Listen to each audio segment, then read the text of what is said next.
In the same hadith, the mother of the believers, Aisha radiallahu anha, asked Rasulullah sallallahu alayhi wa sallam, Ya Rasulullah, was there any situation which was harder and much more difficult than what happened on the battle of Uhud? When you were injured, companions were killed. He said, yes indeed. You know, the Prophet sallallahu alayhi wa sallam was put in prison for 3 years in the valley of Abi Talib. Many of Muslims do not know that. They do not know that the Prophet ﷺ ended up eating the leaves of the trees. Wallahi! Ended up eating the leaves of the trees because no food, no milk. And then the same people who put him into prison and his followers for 3 years. But whenever he's in full control over them, he says, اذهبوا فأنتم طلقاء. He pardons them with good hearts. You guys are free. وما أرسلناك إلا رحمة للعالمين. So after he lost Khadija radiallahu anha, and then Abu Talib, his uncle, his biggest support, and that was on the 10th year after the prophethood, the persecution had increased. It was unbearable. The Prophet ﷺ decided to take his da'wah outside the borders of Mecca. He walked on foot for 50 miles, going to Al-Ta'if, to Saqif, to give them da'wah. They refused.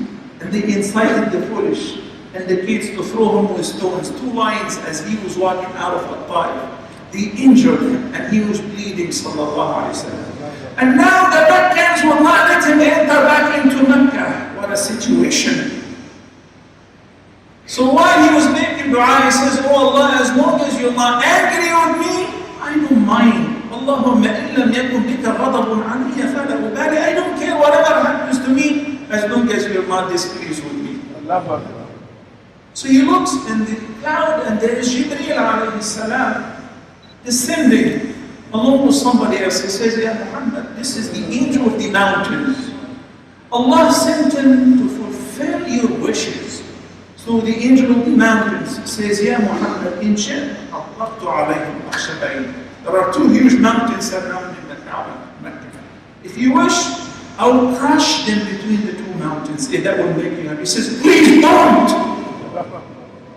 لعل الله أن نخرج من أصلابهم من يشهد أن لا إله إلا الله. Don't hopefully that Allah will bring out of their offspring those who will testify to the oneness of Allah. After the conquest of Mecca, Al-Ta'if and Thaqif mobilized their troops, huge army, to take a preemptive strike to eliminate Islam and Muslims from Mecca before they approached them. The battle went on between them, and then Thaqif led to Al-Ta'if. And the Prophet ﷺ besieged them for a couple of weeks. But they had very powerful fortresses, and they were good shooters. So they were shooting the Muslims with arrows. And they hurt many of the companions of the Prophet ﷺ. They came to him and said, Ya Rasulullah, ud'u Allah ala Thaqif. They hurt us a great deal. Ud'u Allah ala Thaqif. Ask Allah to destroy Thaqif. Say, Allahumma ahdi Thaqif. Oh Allah, guide the tribe of Thaqif. It was only a few months they came willingly, they took Shahada, they accepted Islam, and they became great Muslims. The barakah of the dua of the Prophet sallallahu alaihi wasallam.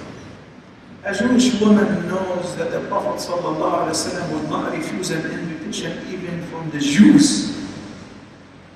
So she invited him for dinner. Prepared a feast, and she asked which part of the sheep he likes most. The shank, she stuffed it with poison. She poisoned the sheep. And he invited his companions to eat from the food of the Jews.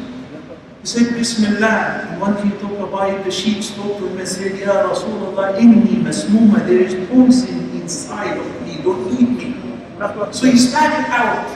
He captured the woman and he said, why did you do that? She said, I wanted to find that if you're a true prophet and a messenger from God, he will warn you. But if you're an impostor and a liar, we'll get rid of you. And the Prophet ﷺ, what did he do with the woman? The Prophet ﷺ set her free. What kind of a man is he?